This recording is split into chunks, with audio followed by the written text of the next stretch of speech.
All right, please give a warm welcome for Mia.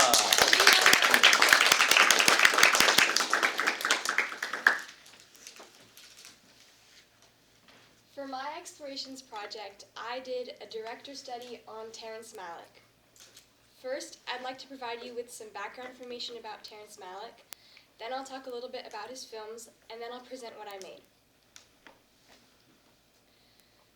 Malick is a truly fascinating and unique director. As I've researched his life and works over the past few weeks, I've found that the more I learn about him, the more I like and respect him. Malick is a little bit mysterious.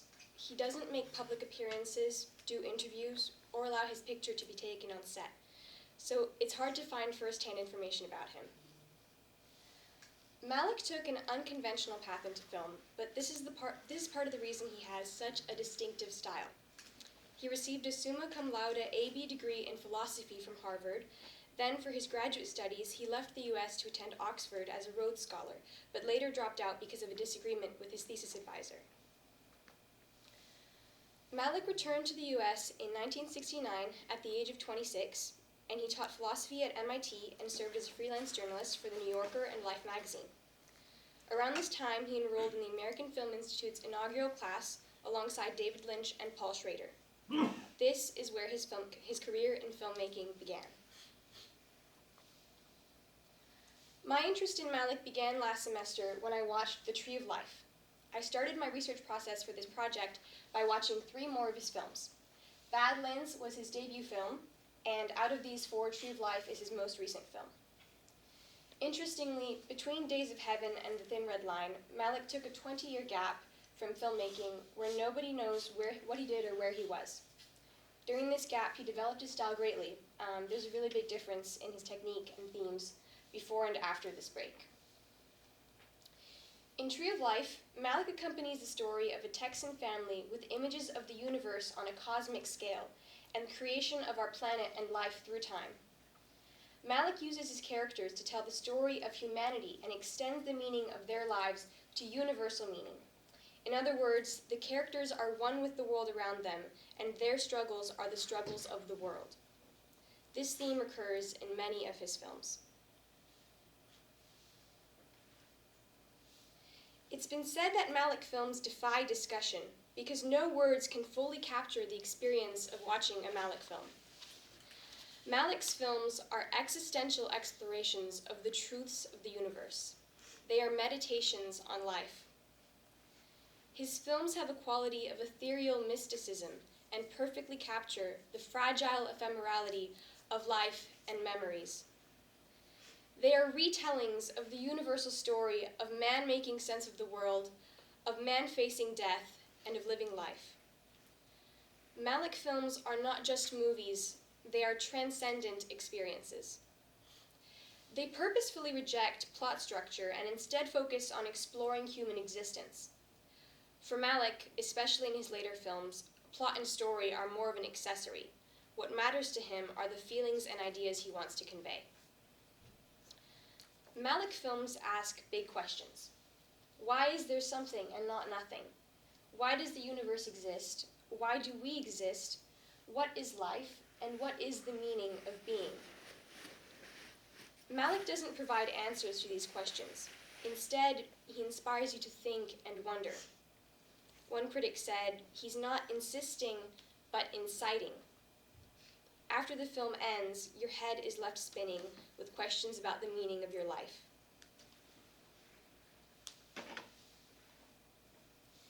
There are a few key characteristics that make Malick films unique and recognizable. The first is that Malick is known for his soft whispering voiceovers, which, instead of acting as a plot device to fill in the audience on information, reveal the deepest insights and thoughts of the characters. As his career went on, Malick began to rely more on improvisation and spontaneity. It's been reported that he would halt filming to capture a bird that happened to be flying overhead. Malick's use of wide-angle lens and Steadicam shots creates an outsider perspective. We see the characters in the context of their surroundings, and it feels as though we are peering into their world. Other characteristics include backlighting and the use of natural light. the camera moving unmotivatedly and subjectively, and Malik's emphasis on nature.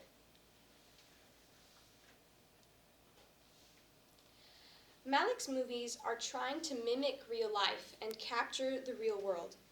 In a sense, they feel real and not choreographed.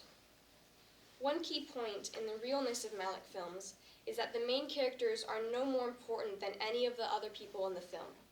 They are just as likely to die in war and just as likely to suffer.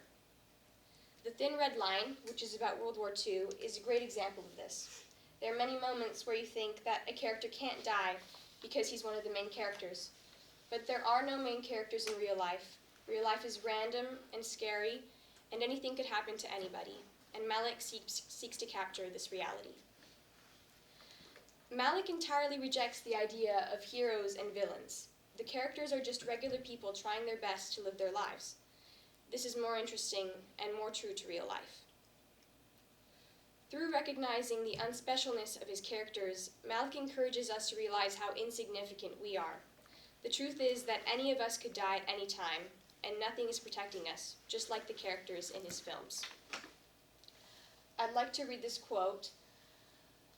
Malik's work posits that our human dramas are rendered insignificant by the radiant beauty of the natural world. Yet, being creations of that world ourselves, we are inherently connected to it in a spiritual sense and made beautiful by association.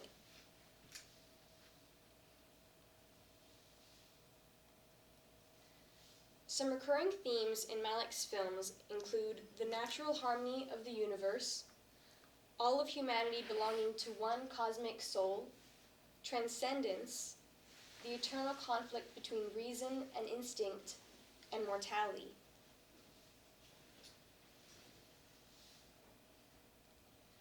For this project, I decided to make my own film in Malik's style. I have another quote. Critics and audiences alike have come to regard Malik as an artist with a divine eye when it comes to cinematography, able to consistently capture some of the most beautiful images ever committed to film. You can see that Malik has a bit of a godlike reputation. I may not have a divine eye, but I tried to recreate the feeling of a Malik film.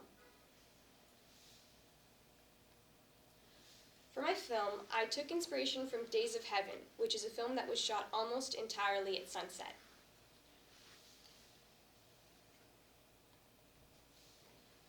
Since Malik is known for rarely using still shots, I had to learn how to take moving shots that weren't shaky. First, I learned how to use a glide cam, which was very difficult. You have to balance the weight of the camera and distribute it evenly, because otherwise the camera will sway and tilt. I was having some trouble using the glide cam, so I also used my GoPro and I used Warp Stabilizer in Premiere to stabilize some of my shots. Okay, here's my film.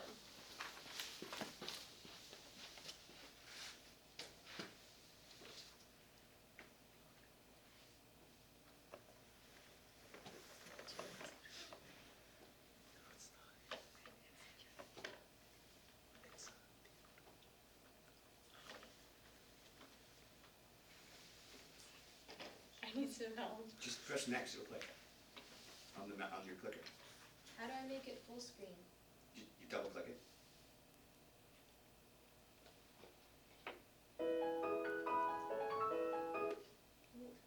Hit the little square in the lower right hand corner. Oh.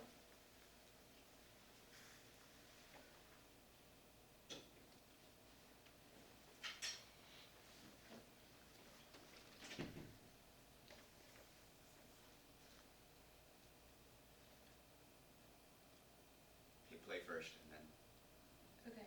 hit the square in the right hand corner. Uh, Hit play first. I play with the next button, right? You can hit the big red display right in the middle of the screen with your mouse. The mouse isn't... Just click it, it'll wake up.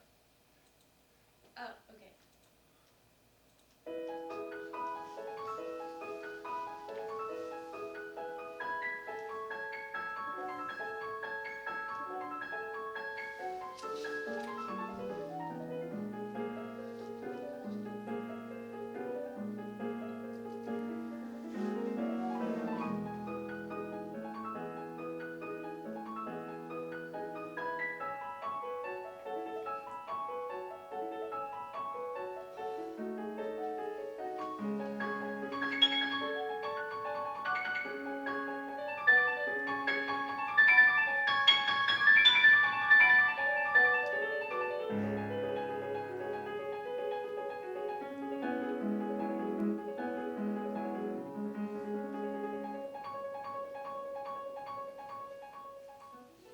am I without my face, without my body?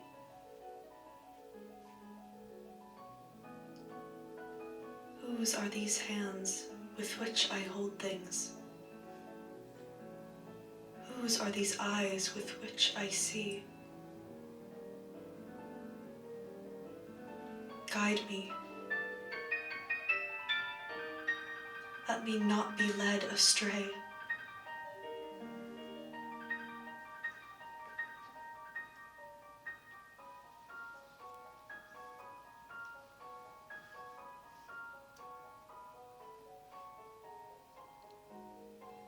Listen to me. Let me be heard. Look at me. Let me be seen.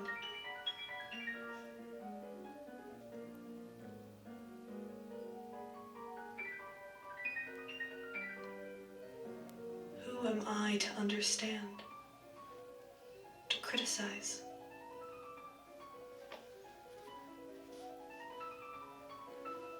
Tell me, what does it matter? What I do, what I say.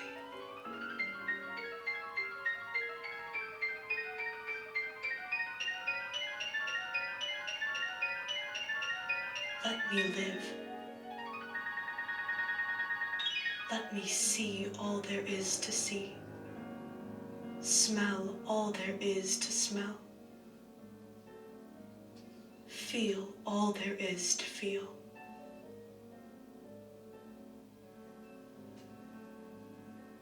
Let me not lose myself.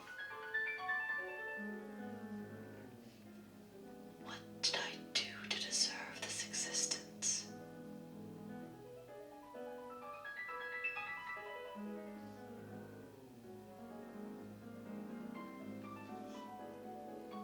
How can I protect you?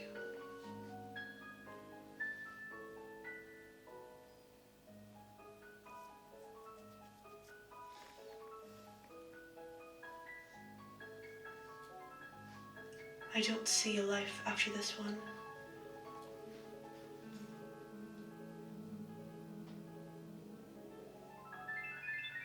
I see only what stands before me now,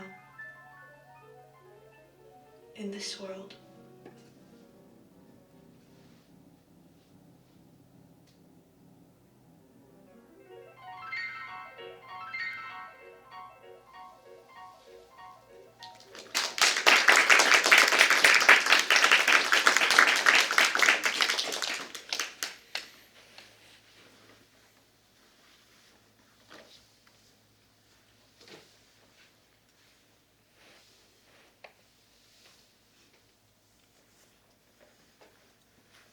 Okay, I'd like to end with some concluding thoughts. Okay, Malik is now 81 years old, but he's still making movies. His most recent film, The Way of the Wind, debuted at the Cannes Film Festival in May of this year. If you're thinking about watching a Malik film, I recommend that you start with The Tree of Life, because I think this will give you the best idea of his style and of what he's trying to say.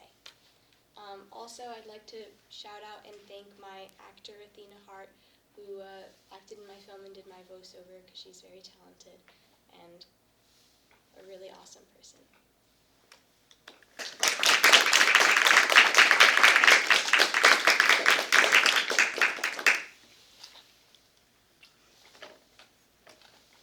Get some hands up.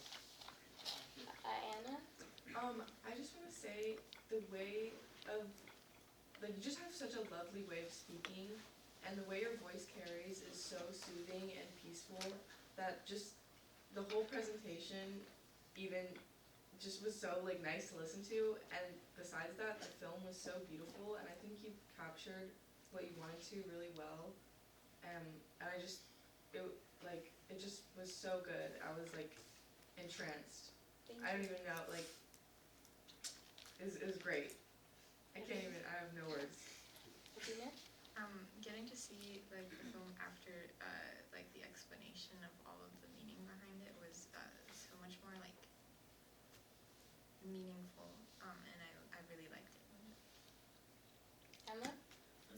was gonna comment on like your presentation too. It was like really well done, and you just have like a great projection, like a great way of saying words. And I also like, oh my gosh, I also like to compliment you because like we can see that you put a lot of work into this project, and yeah, it's really impressive. Thanks. Luca? I know you said you wanted to copy his style with the super steady shots, but there was some shots in there that were pretty steady and there were some that weren't, but it was still got the point across that like you wanted to imitate. Like it was good. I liked it. Yeah, I had a lot of trouble with the steadiness of my shots. So if I could do this project again, I would probably try to either get a Steadicam or borrow a Steadicam, or like really practice the glide cam and figure out how to use it really well. There was one shot in it that was really good, like towards the start where you were following from behind. It was like you could like kind of see where you were taking steps, but it fit well. Miss P? Two things. First of all, that to me epitomizes poetry in motion.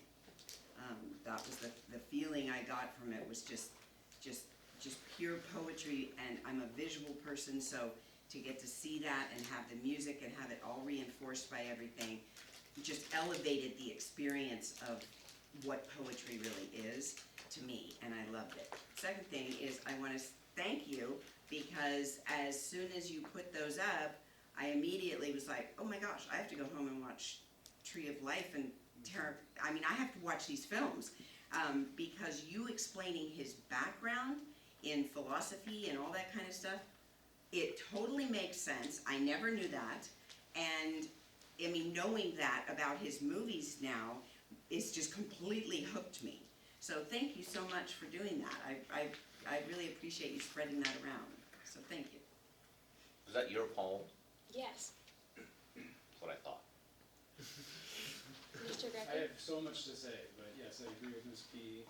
And there is this project called Motion Poems that this piece would fit so well into, I think, if they were still collecting submissions. But gosh, where to begin? The philosophical questions, the existential questions that Malick raises in his work, you reflected that really, really well in your own way in the film.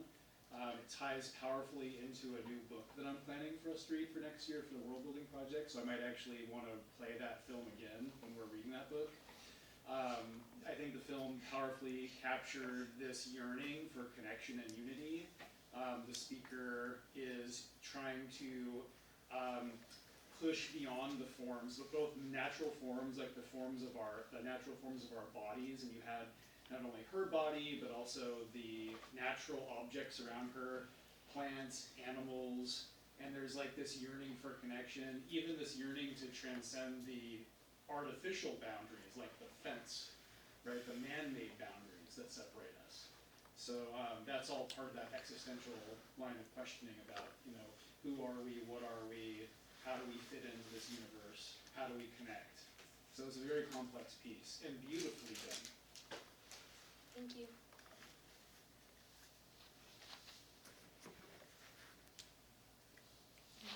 Oh, Landon?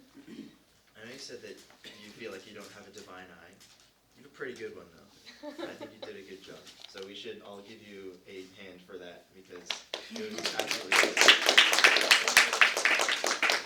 Also, I'm curious about your music choice because it's not what I expected, and I was like, "Whoa, that's interesting." Actually, I had a lot of trouble finding music for this project, and I still feel like the music that I chose isn't really Malick-like. It's not the kind of music that he would use. But I had, and I found music that he would use, but it was all copyrighted. So if I could do it again, I would probably look longer and harder for more Malick-like music. Yeah. Justin? I think I really like the music because it was so random because I was listening to it and there's like no real melody to it. It's a bunch of like I feel like there's a lot of improv and I felt like it really adds to like the randomness and also like randomness of life.